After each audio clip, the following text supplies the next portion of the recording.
What's up, guys? Cool Dude here, and today I have another Nuketown gameplay. Like I said in my last video, I want to get a lot more Nuketown gameplays up because there's a lot of action, especially because I'm using a gun that not a lot of people use apparently. Well, I don't see a lot of people using it, but I guess it's kind of a popular gun with the lower levels because it's an first unlock. It's the MTAR. I'm using the Advanced Warfare camo on it, and what I want to talk about in this video, and my friends also, they're gonna spam me for this video, so if anything really fucking weird comes up, that's why they said they're gonna fuck with me. But just what I'm talking about in this video, it has to do with Advanced Warfare, any future COD. It's nothing to do with this gameplay besides the fact that I love small maps. But that's just about it with this game.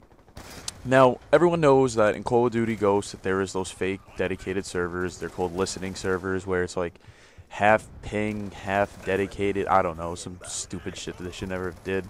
Should just made it dedicated, or should just made it the host-based server how it's been. But what they need to do for Call of Duty is, any of you that have played Battlefield 3, or I don't even know how Battlefield 4 works with it because I haven't played it enough to understand the servers yet. But in Battlefield 3, what you would do is you would pay a fee to rent a server or to own a server for a certain duration of time. It would work for a month, 3 months, 6 months, a year, and it would be a price. And you would use a PSN card to get it, or a credit card, depending on which one you were going to use. Now, the ability of owning a server was you were able to control of who played in your server. You could kick people out of your server. You could invite people in your server, hold spot for your friends and get your friends in. And then it became more in depth. What you would be able to do was you'd be able to write a text. You could be like, in the text, if you use a shotgun, you're going to get kicked out the server. So anyone that uses a shotgun would get kicked out. Now, I think Call of Duty should borrow this great idea, because it's honestly a great idea, and people should Call of Duty should build off that idea. And the way they should build off of it, and I talked about in my last video, was a game called Metal Gear Online. In Metal Gear Online, you were able to regulate what weapons were used in the server. Like, you were able to ban certain weapons, ban certain perks, ban certain classes, ban microphones. If you didn't want people to talk on the mic, you were able to customize things to your liking, hold spot for your friends, and it was the dedicated server that was free in Metal Gear Online. And what they need to do, if they really want to make Call of Duty more enjoyable, I think they should implement this feature, because to me, there's some things that piss me off in the game. Like, obviously, people that sit in the back with target finder LMGs, that annoys me, but doesn't annoy me to the point where I kick a guy out of a lobby. But I'm talking about for people that get really annoyed with the game, how, some people, they despise the game because of snipers. Well, what they could do is they could buy their own server and they could disable all the snipers.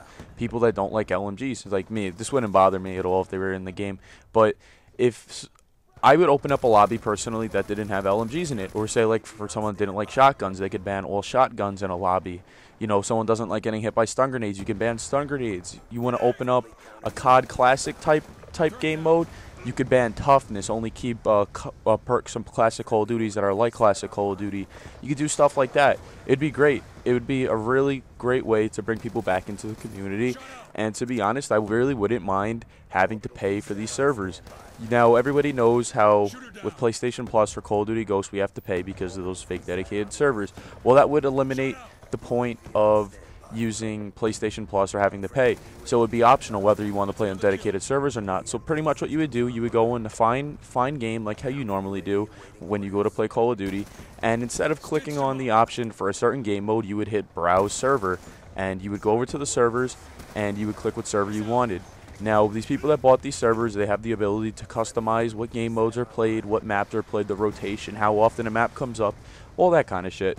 And you would choose what server you would want by server browser, and you would click that server, you'd look at the details, see if you liked it, you'd be able to favorite it, dislike it, like it, promote it, whatever you want to do, and that's how you would play on a server base. Now, if you didn't want to pay for a server, or however they're going to set it up, you could go into find random lobby, and it would put you into a random map with random rotation of maps, like it is in a regular Call of Duty rotation. So you would have two options to do it. You would go off of a, let's say, quote-unquote developer server, where it's like just like original Call of Duty. You click your mode, it's their rotation of servers, nothing's banned, it's whatever.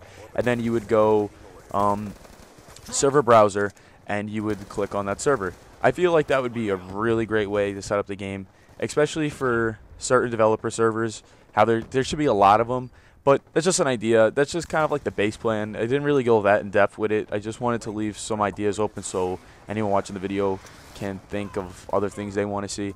And it's just something to think about and build off of. I really think it would improve the game. I wouldn't mind paying, let's say, an extra $5 a month to host my own server just to make sure that I can play with all my friends and all that. But I hope you guys enjoy. This has been cool, dude.